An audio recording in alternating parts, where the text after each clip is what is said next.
Welcome to this video. In this video, we are going to talk about the multiplication rules and conditional probability. So if you remember that the addition rule, before we started the addition rule, we were talking about the mutually exclusive or the disjoint events and the joint events, right? Similar to that, here we are going to talk about the independent and dependent events. So two events A and B are independent if the fact that A occurs does not affect the probability of occurring B. What does that mean? For example, suppose there are a pack of 52 cards, okay? Suppose there are 52 cards. So pick one card. Pick one card, okay, at a time. So at a time. So what is the probability that the card is an ace? It is 4 over 52, right? 1 over 13. But if you pick another card, if you pick a second card, what is the probability that the second card is A as well? It depends on when you replace back that the first card or not, okay? Let's write down the first card is A1 and the second card is A2.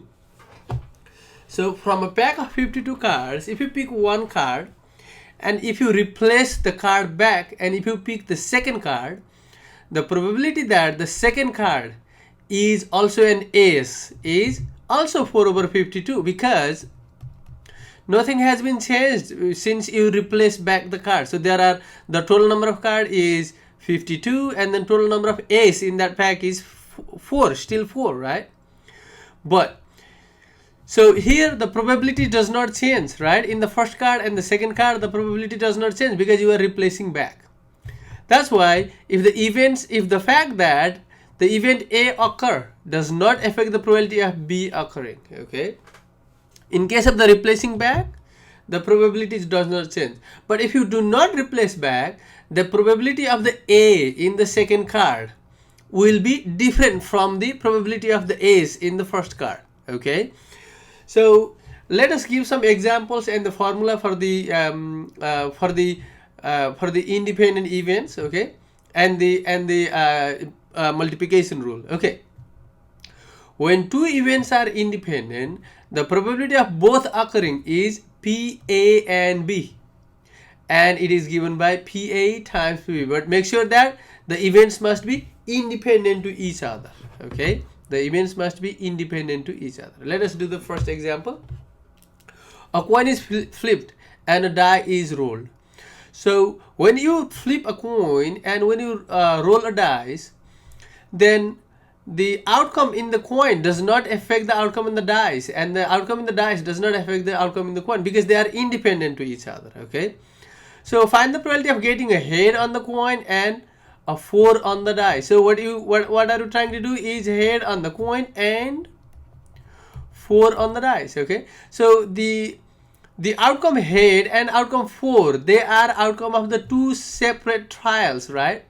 And they are not dependent on each other. That's why if you want to find the head and, look at that, and if there is A and B, then the probability of A and B is probability of A, that is head, times probability of B is 4, right? So what is the probability of head when you flip a coin? 1/2, right? Because there is one head and then there are 2 in the total possible outcomes. Similarly, 4 in the dice is also 1 over 6. Why? Because when you roll a dice, there are 6 possible outcomes and there is only one 4.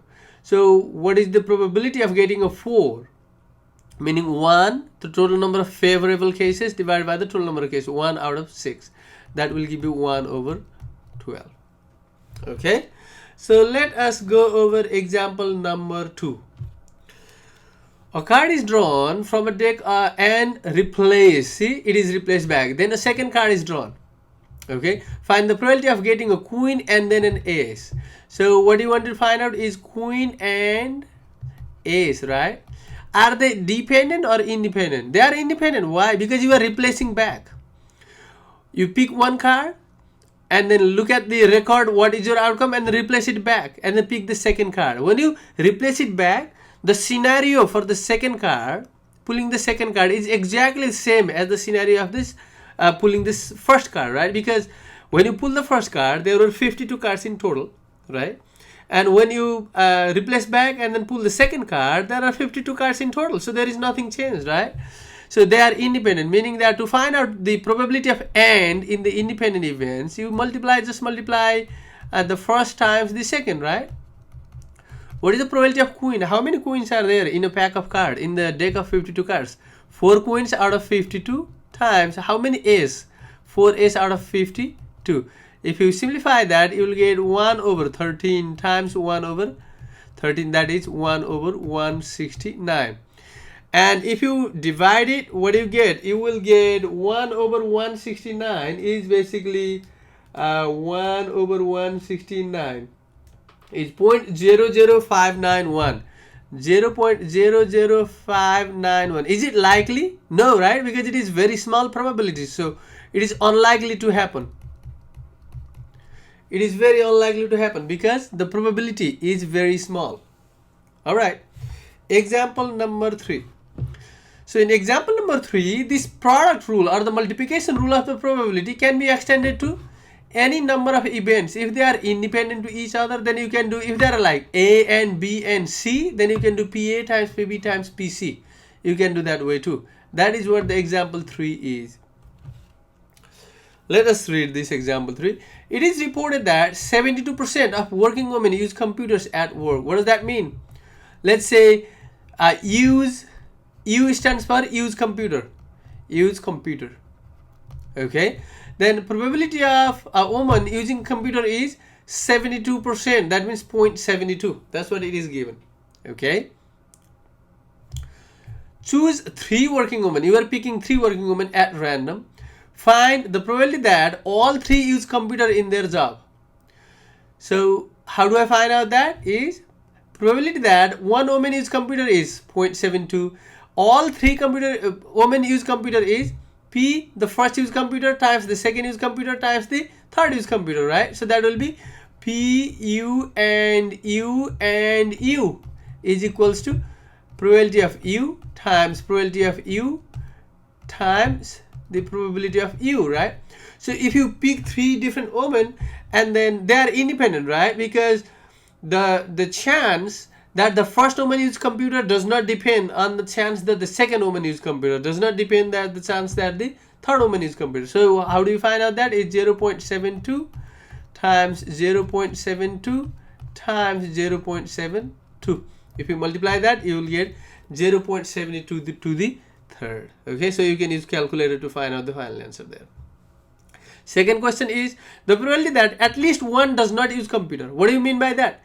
At least one does not use computer means that is same as 1, the total probability minus 1 minus all 3 use computer, right? How do you do that? Let us look at the sample space. If there are 3 women, so all of them 3 can use computer, the first 2 can use computer and the second not use computer.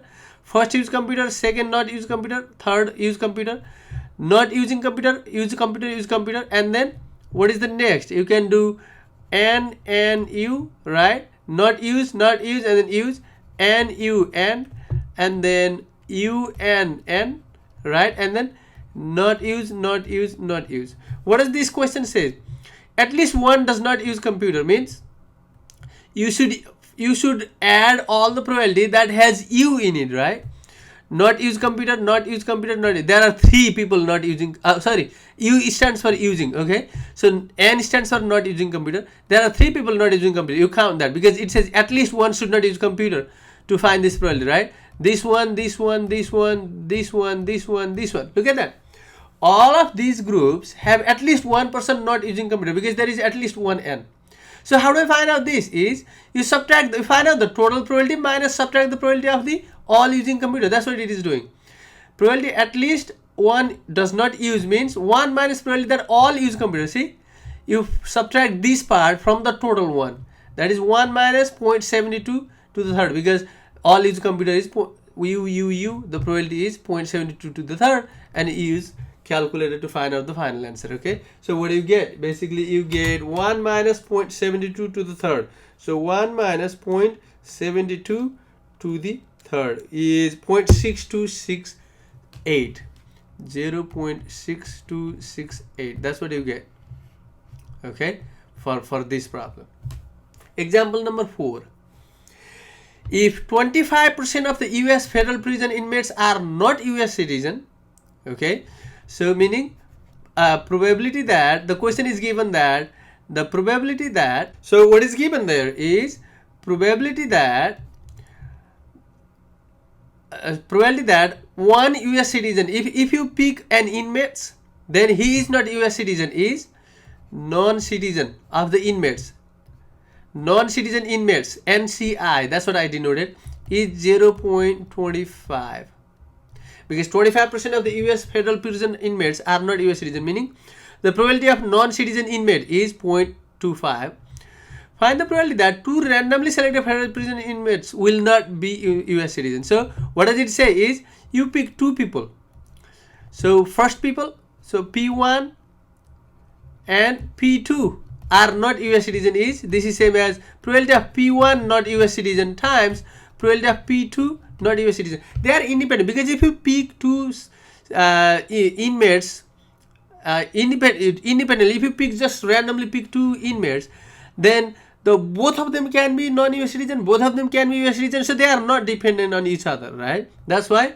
So probability of P1 and P2 is probability of P1 times probability of P2. So what is the probability of P1 not becoming the non-citizen is 0.25 times 0.25, right? So you multiply those two, what do you get? 0.0625. Okay, if you pick 2 inmates randomly, then the probability that both of them are non-citizen is small chance. It is almost unlikely, because it is less than 10%. So it is like not very unlikely, but it is 6.25%, meaning it is very low chance of having that. Okay, so next we will discuss about the dependent events. All right, guys.